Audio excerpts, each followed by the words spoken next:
Hey guys, welcome to Up the Coast with Alex and Britt. We are officially almost done with the 2026 softball season, and we are heading into week 11. It has been absolutely insane so far. Look, I feel like as soon as we felt like we had the pulse of a team and what to expect, then this past weekend happened and just flipped everything upside down. I'm looking at you, Virginia Tech. I'm looking at you, UVA and Clemson. Like, what a crazy weekend. I think what we thought we knew, maybe not what we thought we knew, but that's why we play the games, and it was an exciting weekend. Yeah, we know nothing is how I feel. Like the Game of Thrones, like I don't remember who says it. It's like I drink and I know things. It's like I drink and I know nothing is what I want to say. We should get shirts made. I watched softball and I know nothing, right? I still know nothing. Yeah, right.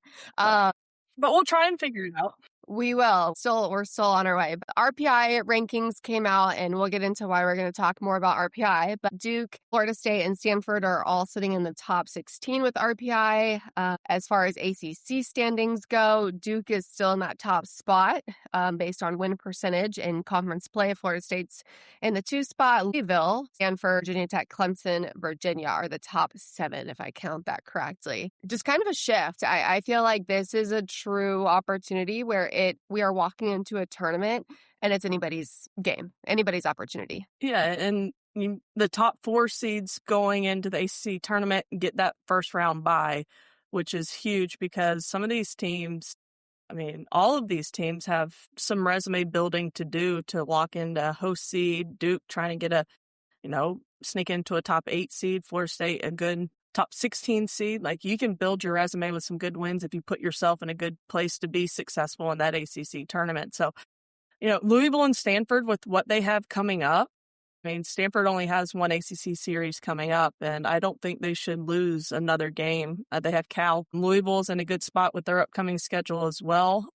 So those top 4 may stay there, even though each team, they're just like one game behind each other. Virginia Tech did themselves no favors this weekend. We'll get into more of that. But yeah, postseason is right around the corner, which is nuts. So yeah, that'll be interesting to see play out. Yeah. So we're excited. The teams that have clinched their spot in the ACC tournament so far: Duke, Florida State, Stanford, Louisville, Clemson, Virginia Tech, Virginia.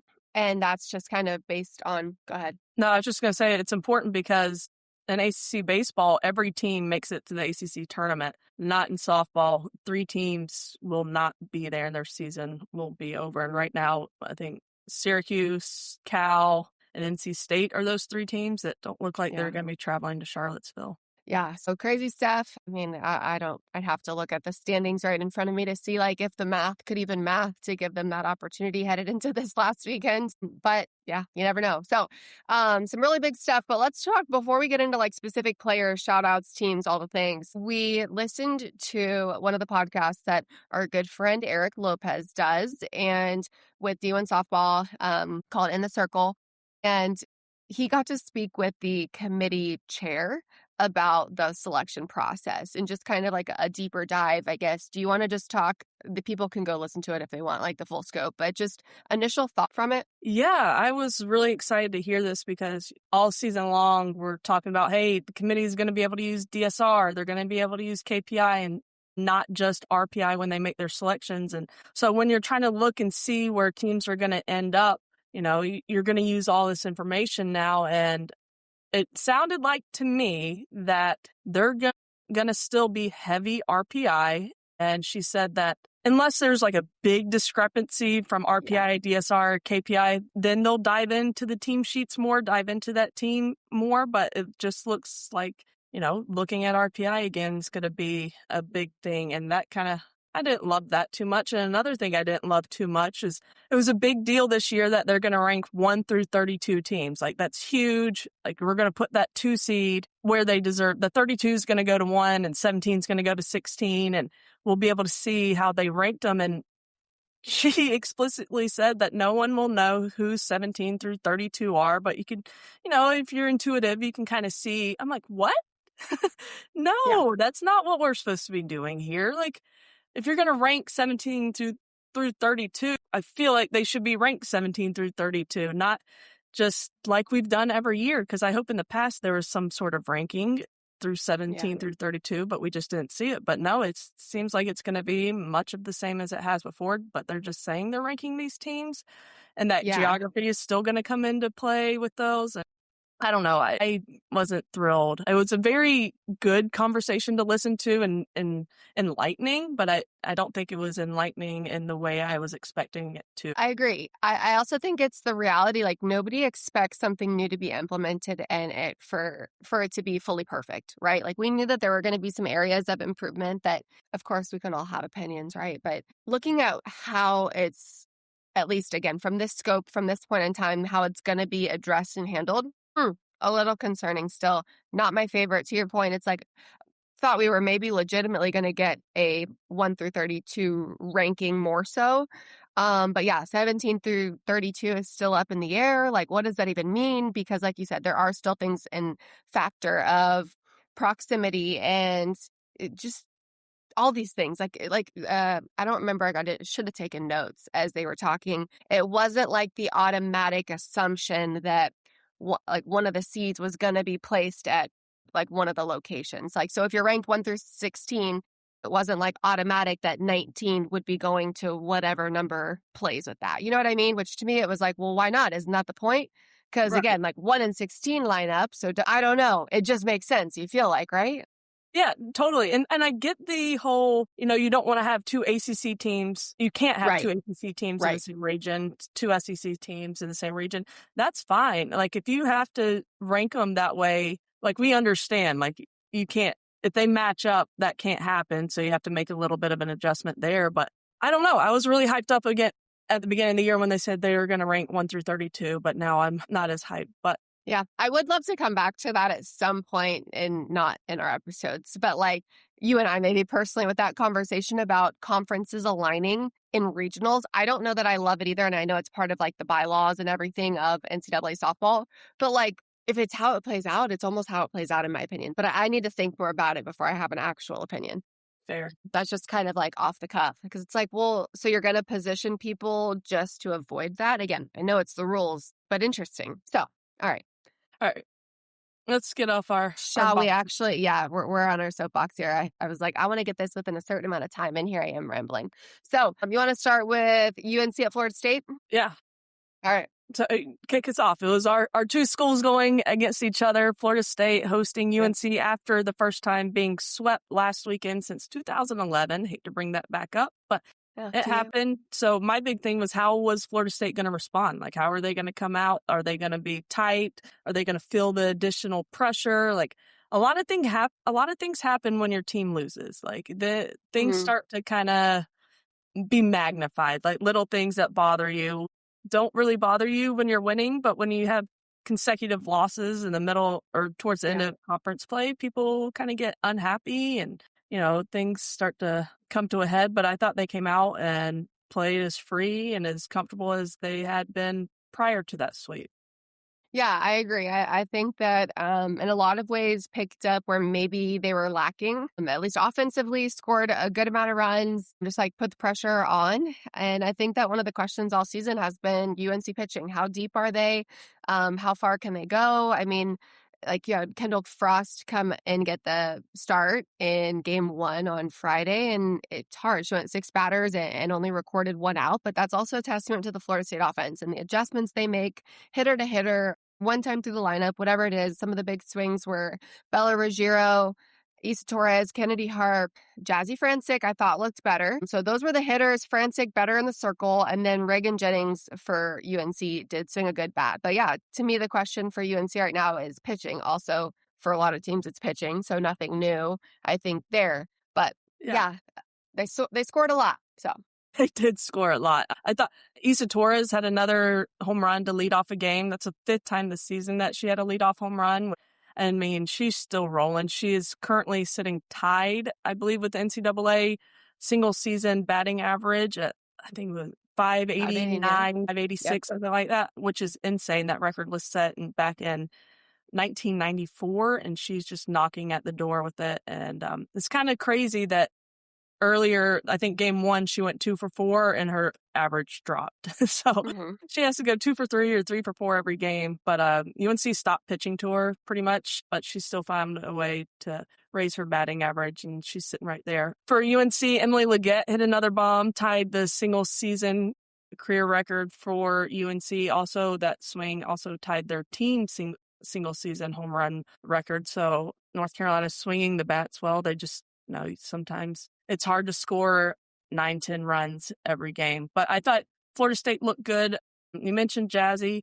I thought it was interesting on Sunday because we saw the problems that Jazzy had with left-handed batters. When she was brought into the game, Megan Smith from UNC brought in another lefty hitter in that lineup, and the hitter had 4 at-bats all year long, Brighton Burns, and she hadn't started a game, but she got a walk. All 3 of the hits that Jazzy gave up were to lefties. All her walks were to lefties, so I think some work needs to be done there. But I thought besides that, she looked pretty good. Yeah, completely agree. Smart on Coach Smith's end or Smith line. But I think one of the unsung heroes for Florida State right now is Ashton Danley. Games 2 and 3, she had multiple hits. In game 2, she was 3 for 4, had a 3-run home run. In game 3, she had another 3-run home run. She had 5 RBI in the game. And I think what she's doing on both sides of the ball right now are if she's coming in big moments and shutting it down in the circle and keeping Florida State in games or, getting saves or even getting wins depending on when she is coming in. But she's also swinging a really good bat. I know that's something that she's worked really hard on in the offseason is to be that legitimate two-way player. And it's good to see her success. Another note offensively for Florida State was 6 Knowles recorded multi-hit games in game 3. So I feel like the offense is trying to kick it back up. And then also Sydney Horton for UNC looked good. But you mentioned Legette. What she's doing with the bat is insane. Yeah. I do want last thing. I want to go back to Ashton Danley. She pitched in every single game this weekend. You mentioned her offense was awesome, and she's been like this all year long. I think she's played left field. She plays right field. She'll get moved in the DP spot when she needs to go get warmed up to come in the game. Like she's moving all over the field, but she is that one player that Lonnie can look to in a tight situation, in a messy situation, to close out a game, to finish something off. She looks to Ashton Danley, and Ashton Danley comes in and gets the job done just about every time. And to me, she's a cornerstone of this team. Like you see Issa Torres, what she's doing, undeniably impressive. But I just really look to Ashton Danley as that steadfast cornerstone of this team and what she's doing. So keep it up, Ashton. Couldn't agree with you more. Not agree with you more. Also, quick note on consistency. Destiny Beecham has reached base in 34 consecutive games for Florida State. And then Lexi Roberts for UNC had a 27 on-base streak. Game on-base streak. Awesome. Good stuff. Love to see the consistency there. So, all right, Georgia Tech, Virginia Tech. What? Crazy. Yeah, crazy stuff. So they split the first 2 games. Virginia Tech came out game 1 in Blacksburg and run-rolled them. So Foster and Lynch had multi-hit games for Virginia Tech. Hunter recorded a couple of hits for Georgia Tech. So the offense was sort of doing its thing, at least for the Hokies. And then Emma Mazzarone and the Circle went a complete game for the win. Again, nothing surprising there. On paper, that's what they do. Game 2, a whole different story. 6-2, Georgia Tech wins. Thoughts initially on even just the split? Yeah, after that game 2 loss, I was like, uh-oh. I remember this happening last year, this exact same weekend, and I'm thinking back to Virginia Tech playing at Pitt. Virginia Tech this year, right now, is a top 10 team. They're hosting, they're in for postseason. Same situation it was last year when they went to Pitt. And they lost that series, and it cost them their host spot because they would go on to lose another series after that. Last 2 of their 3 ACC series they lost last year, and I was like, uh-oh, no way they're going to let this happen again. No way, because last year, they were riding Emma Limley hard. Like maybe there was some fatigue, but now we have Bree Carrico and Emma Mazzarone kind of tag teaming this thing. That shouldn't be an issue. No way this is going to happen again. And not to take anything away from Georgia Tech, but Virginia Tech in the Circle. Game 3, Mazzarone started, gets pulled, brings in Carrico, gets pulled. And these are 2 pitchers that go complete games. They don't get pulled. And I was just like, whew, what is happening in Blacksburg? Yeah. Well, the hitters were hitting. That's what. It was a 9-7 score, which was, I feel like, just really high, right? You had, for Georgia Tech, Willard, Tucker, Wall all recorded multiple hits. So you talk about just the lack of pitchers coming out that day. I mean, everybody can have an off day, but I think to have it collectively is what's hardest to swallow. And then Willer and Hunter both hit home runs off Mazzarone. And then for Virginia Tech, it's the usual suspects. It's Lynch, it's Michelle Chatfield, it's Mizell, and more home runs. But you can't always outslug a team. I think that's the hard part too, right? And Virginia Tech typically does do that. So it happens, but I don't know.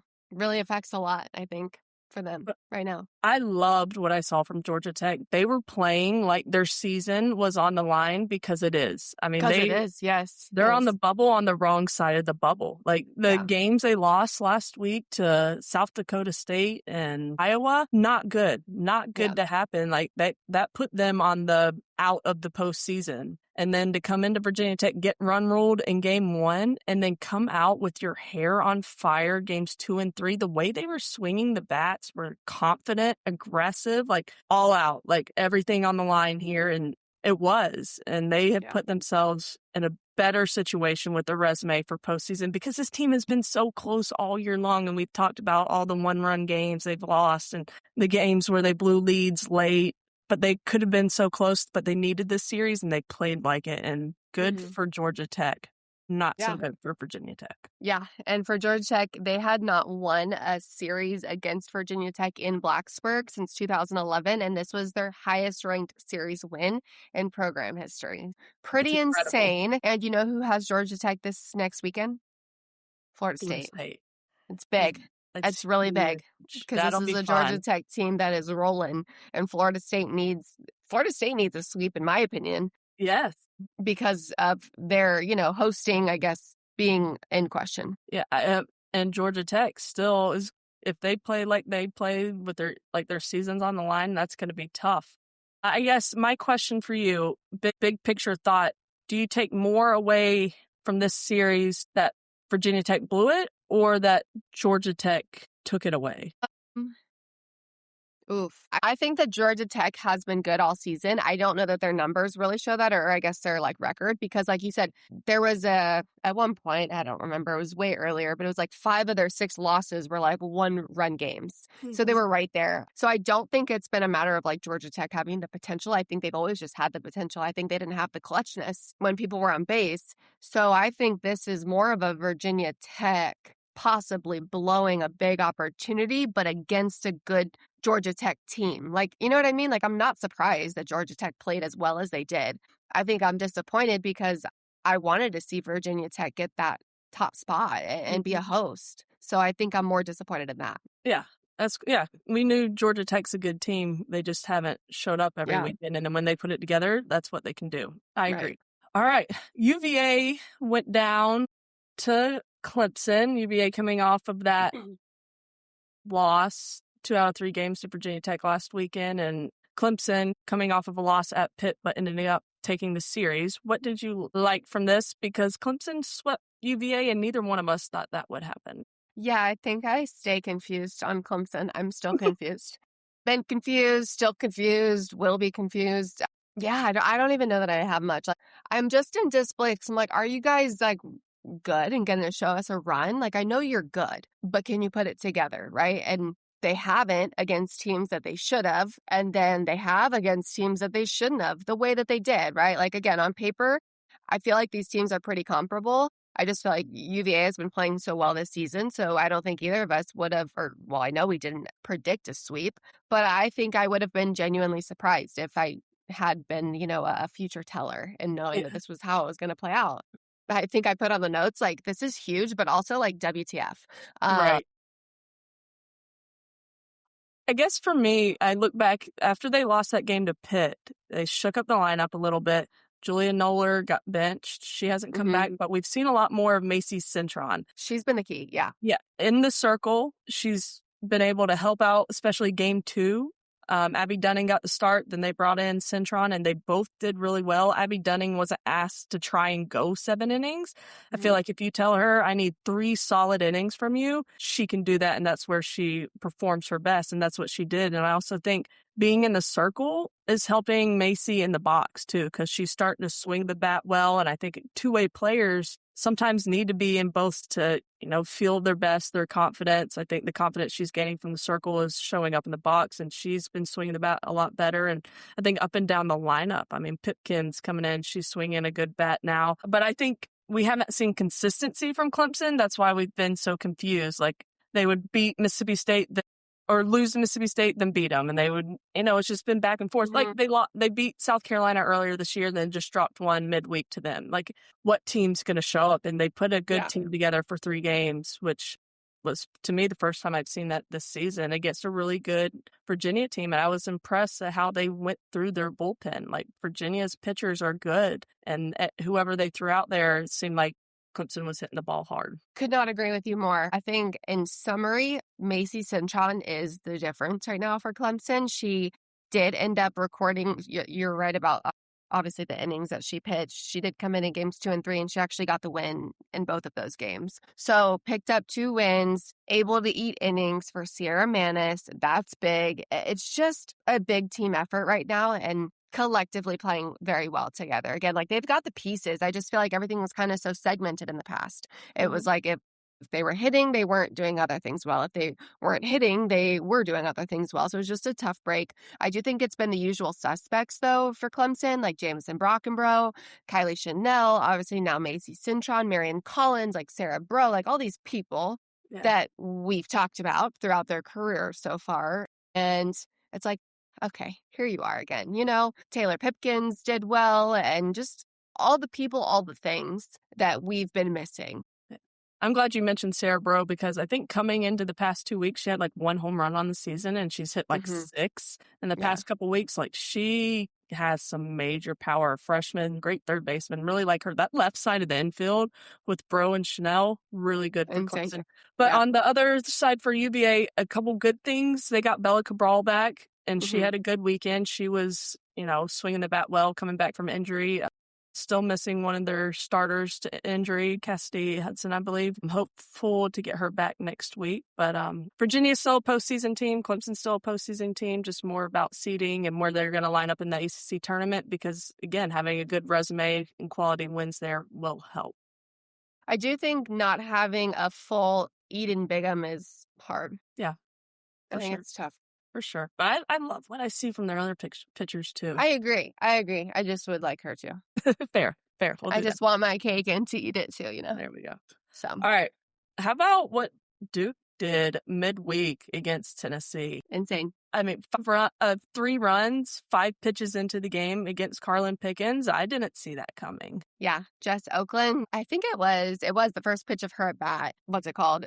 Vega and Jennings both were 0-1 and then had to pitch 2 pitches, and they both got on base. And then the first pitch that Oakland sees, I think her exact words were something. Well, actually, don't go exacts, but I'm pretty sure she talked about like blacking out and just like she stuck to her plan. She's like, we worked so hard for this all week to prep for what we were going to see out of the circle. Like, you just got to trust the training and like a little bit, black out on occasion. So I'm with her. I think that happens. And then Cassidy Curd went 5 innings of work. Obviously, it was a complete game. Duke won 6-3 was the final, but Curd eating up the bulk of the innings, but it was a total team effort. KK Mathis came in, Ava Bradshaw came in, like it was all hands on deck. And how about that? How about Mathis coming in? I think she was first off the bench, right? Yeah. And I was like, oh God, what are we doing? I just get nervous, and not because of her ability, just because of the experience that she has not had in the circle. And I'm like, holy shit, this is a big moment. This is a big moment. This is a good team. Like, are we sure about this, Coach Young? I'm just like, I'm like in Bristol, like pacing, like what's going on? What are we thinking? And then she does a great job. And then Ava Bradshaw comes in and closes it out. Like, holy shit. Yeah, that was incredible effort. Yeah. From everyone. That was great. That was a big win for Duke. Top 10 in RPI now. Their strength of schedule is top 10. The cards are starting to line with this team that started 9-9 on the season. Yeah. But then they go up to BC this weekend, and it is so easy for teams that are on paper much better than the team they're playing to, kind of coast through the weekend. Duke did not coast, man. You text me and you're like, they don't give up. Yeah. And you were right. They don't care. They They are don't just, care. they're going out to murder people. They Yeah. are just swinging the bats to just hit the ball as hard as they can, as far as they can, and it's 1 through 9 doing it, and it is scary. It is scary if your other team seeing those. I mean, a couple of years ago, what were they? Free swaggy dogs? Like, that seems like kind of fun and gentle. This team is just dogs. They're just dogs. Wow, I'm impressed. Yeah, me too.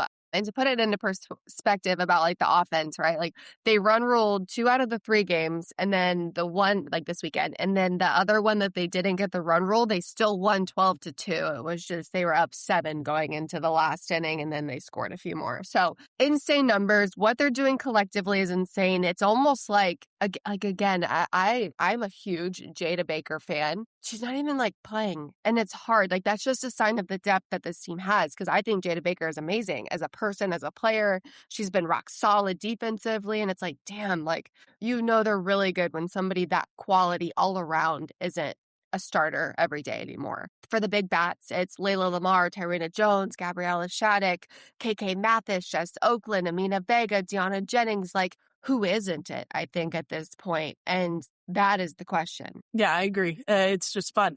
Gabby Shattuck, I mean, you mentioned Jada Baker not being in the lineup. Kyrie Rodriguez behind the plate. Shattuck is a freshman coming in late in the season and really cementing herself with her bat to get herself behind the plate. So they have depth, man. Let me tell you, they have some depth. And, the 3 transfers, Layla, Jess, and Tyrena, middle of that lineup is really insane. Insane. Good on Duke. Great job of taking care of business and not just going into Boston College and, having a close game. They just went in there and just put it to them.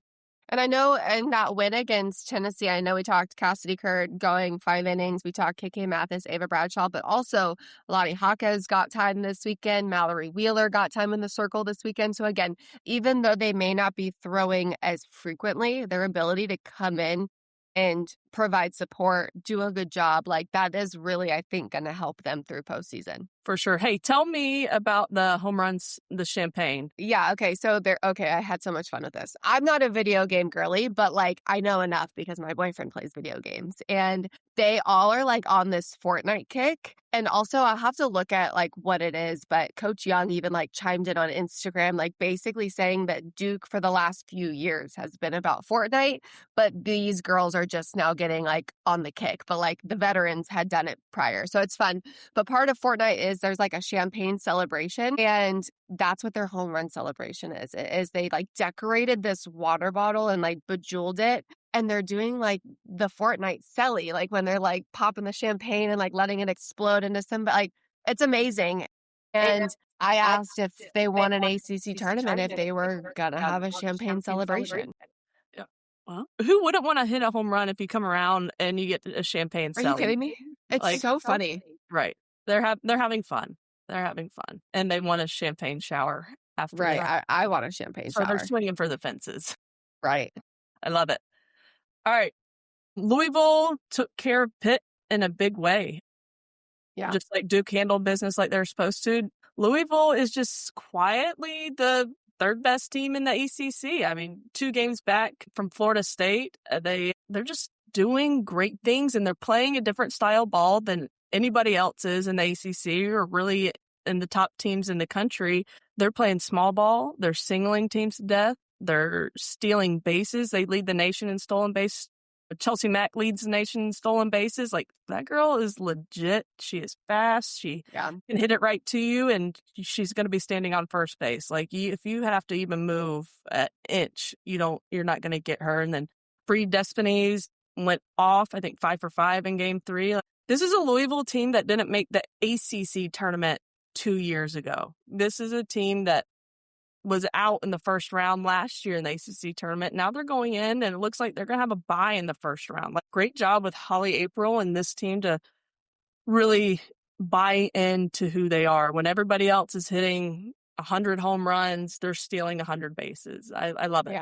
Yeah, me too. Just sticking in the small ball and situational hitting, like you talked about, is big, and just having that be like what you celebrate, like doing what you do best, and that's how you're going to win games. So like, don't try to be something you're not, I think is big. You mentioned all the hitters doing well. I want to go back to the huge long game that they had against Indiana because I was in Bristol and we were waiting to come on air until after the damn game finished. And of course, it goes extras and it went 10 innings. And of course, they were also an hour behind us. So it was like, holy moly, like, let's go. And then Easton Lotus came through with the game winning RBI. So just funny, so much fun. Big win, though, because that is a very good Indiana offense. They're always known for being able to hit the ball well. And for Louisville to take that one was really big. And then as far as their Pitt series, the hitters were hitting, we talked about, they outscored Pitt 33-3 this weekend. So that says a lot. And then last piece, you mentioned Chelsea Mack. You mentioned the stolen bases. I started like going through the box scores and I was like weirdly like, why are there so many triples? Like, I'm like, who hits this many triples in general? Like, it was like 1, 2, I think one game they might have had 3. It was, yeah, they did. I was like, what the hell? Like, a triple to me is the hardest thing in softball to do.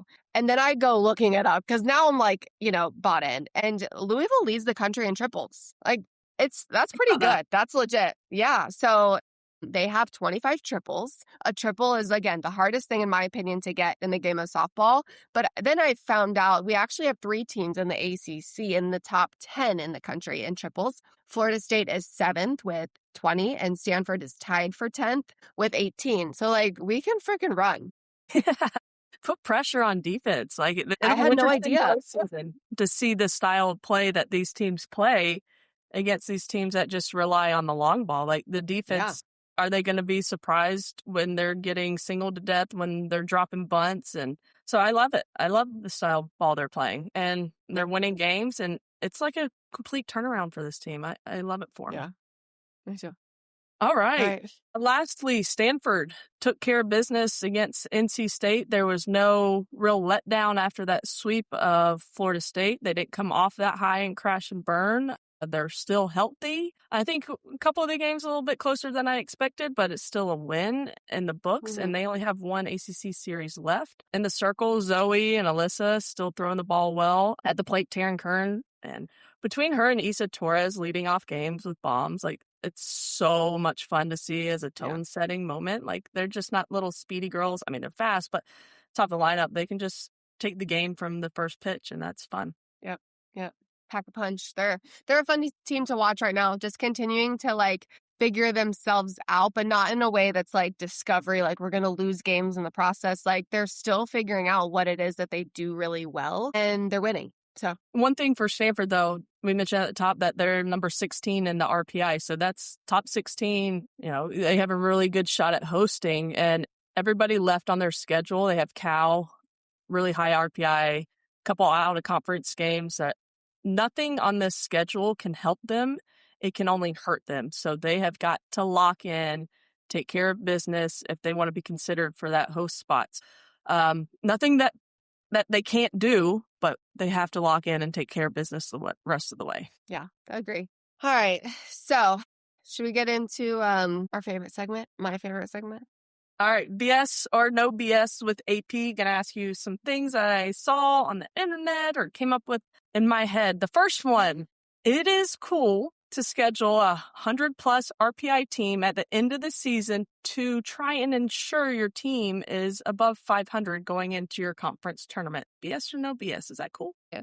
I'm not a fan of this one. I don't think you are either. I think it's just insane to just make the win-loss column what it is. Like you're saying, it's doing nothing for your team other than ensuring that you are above 500 because maybe you didn't take care of business when you should have. So now you're scrambling. Yeah, I've seen 2 teams do that now. They've added these last late-minute games.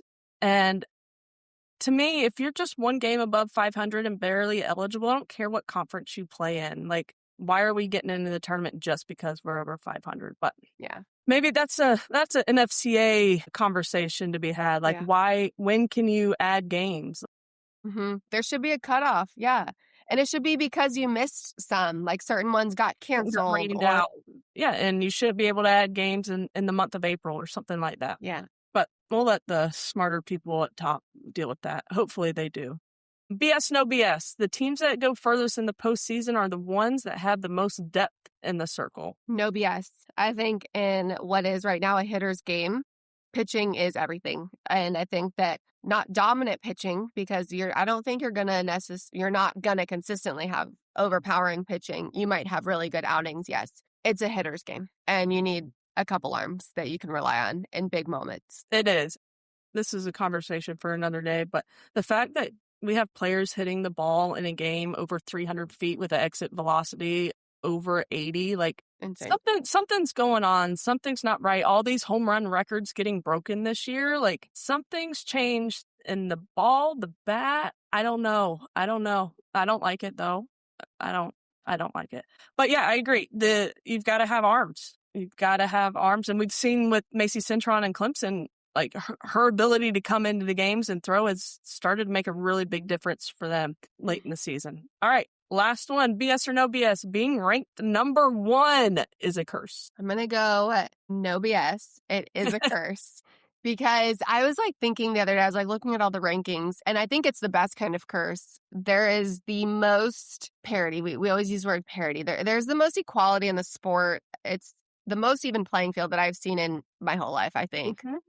Just with any week, anybody can go down. And actually, to prove that, I started posing this question myself over the weekend. So then I did some digging. The last 6 weeks of ranking, the team that was in the number 1 slot lost a game in that same week. Wow. So if you were named number 1 this week, by this weekend, you have a loss. Mm-hmm. No team went undefeated in the last 6 weeks since being ranked number 1. I thought that was interesting because it's hard. It's very hard to win games. I'm not saying that at a knock at anybody. I'm saying that to a compliment the rest of the sport, the rest of the teams. It's amazing. Yeah, it really is. And it has me excited for regionals. Like how many upsets are we going to have? The most number of host seeds not make it to supers. Like last year, remember A&M, the overall number 1 seed lost to Liberty, didn't make it out. And I feel like we're going to see a handful of those, especially with the 1 through 32 seeds. We'll see how the 17 through 32 play out. But I think the number 2 seeds in these regionals are going to be legit. Like there's so many like, hey, we don't want that 2 seed coming here. But absolutely. No, it's great for the sport and I love it. It's Wednesday tonight. Some really good games. South Carolina at UNC. South Carolina looking to be over 500 heading into the SEC tournament. UNC needs some quality wins on that resume. This game can help them tremendously, and they're playing at home. We'll see how UNC bats stack up against Jory Hurd in the circle. I expect to see her for South Carolina. Kentucky at Louisville. Kentucky having a down year by their standards for sure. I think they're at the bottom of the SEC. So Louisville, this is another great resume builder for them. Maybe more people start paying attention if they take this series again. They won the one earlier this year, so looking to sweep their in-state rivals. And then Florida at Florida State. Alex, what do you think about that series? It's one of my favorite ones. So I'm so excited. Definitely be tuning in to all the games. But of course, that one will probably be front and center on my TV.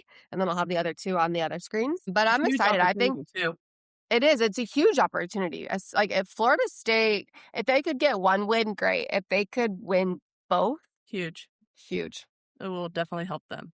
That's a lot of implications for Florida State that game. All right, let's pick them. Upcoming series, Florida State at Georgia Tech. The Bees, man, they are stinging right now. What you got? Yeah.